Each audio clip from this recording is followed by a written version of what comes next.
Alright guys, hope you're all doing well. No matches today, but we still got some cool stuff to go through, from some surprising map changes on Inferno and Train, BetBoom signing ArtFr0st as they say goodbye to Ax1Le and what that could potentially mean, plus taking a look at the top rated players of Stage 2. Let's break it all down real quick. Drop a like if you enjoy the daily updates and sub so you don't miss playoffs. Let's jump straight into it. So, Valve has made some pretty big changes recently with a big update, including all sorts of things, including an absurd amount of bugs that came with it. Varying from knife animation bugs, apparently there's even a way to knife yourself, which I thought was absolutely hilarious. Weird played player acceleration, reloading bugs, the list goes on. But as of recording this video, there has been a new map patch that has come out last night, which has supposedly fixed these said bugs, but I'm not going to hold my breath, so we will keep you updated on that. We also got a first look at the updated versions of Inferno and Train, and they're kind of clean. Inferno has more lighting and fog tweaks. Banana and A-Site especially look way different. Train's changes are more subtle, but definitely more modern.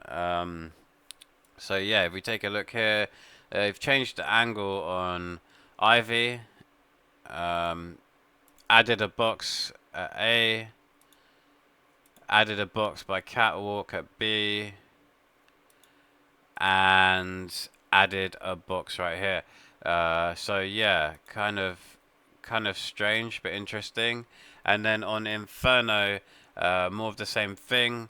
Added the railing back at balcony, and coffin's a lot wider with windows into church.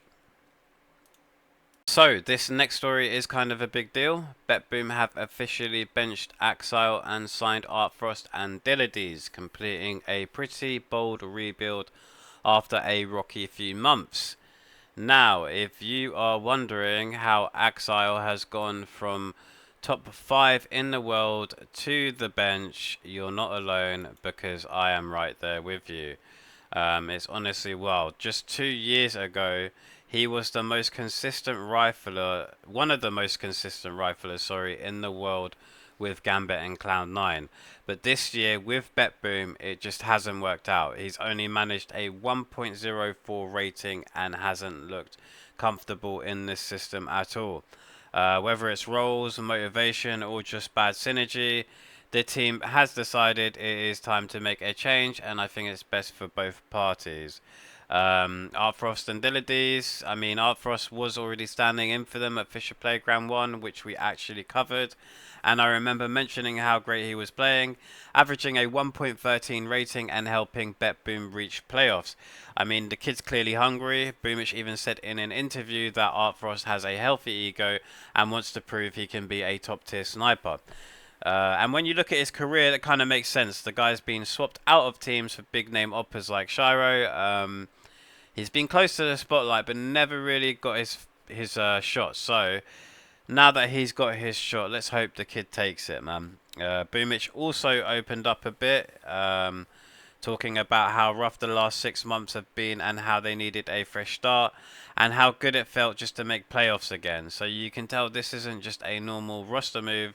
This is a mental reset for the whole squad. And then you've got Dillidies, who hasn't played in months after Nine Pandas benched their entire roster. But before that, he was quietly solid. Another guy with a 1.13 rating and 3 years of consistent form. That's a long time to be consistent. So on paper, this is a solid pickup, especially for a team looking to shake things up. And to wrap it up, here's your top rated players from Stage 2 of Cologne. No surprise, Zaru, Donk and Ime all up there. Also shout out to Molodoy and makazze.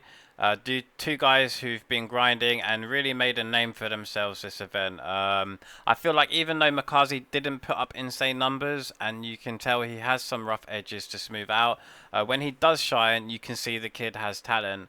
And as Blade mentions in this clip, which we're going to take a look at, he just needs time. Tell me how happy you are with makazze. Of course, a big debut, to come into such a tournament for his first one must be quite challenging for a player to be thrown straight into the deep end, right? Tell me about how he handled this pressure, this first debut for himself.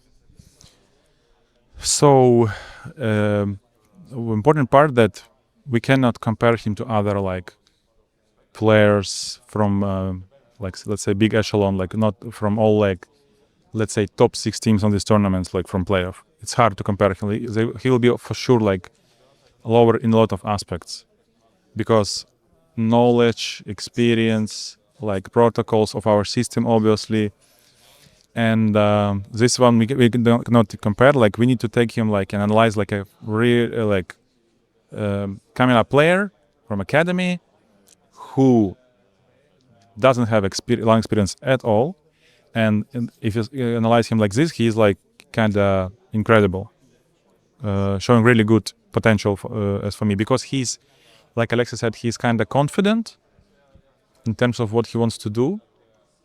And at the moment, I think all he needs like is to upgrade his knowledge, but which is obvious. So we need to give some time, and not like one tournament. Like we can really test, like viewers can really test him and see how strong he will be like on Budapest Major if he'll qualify there.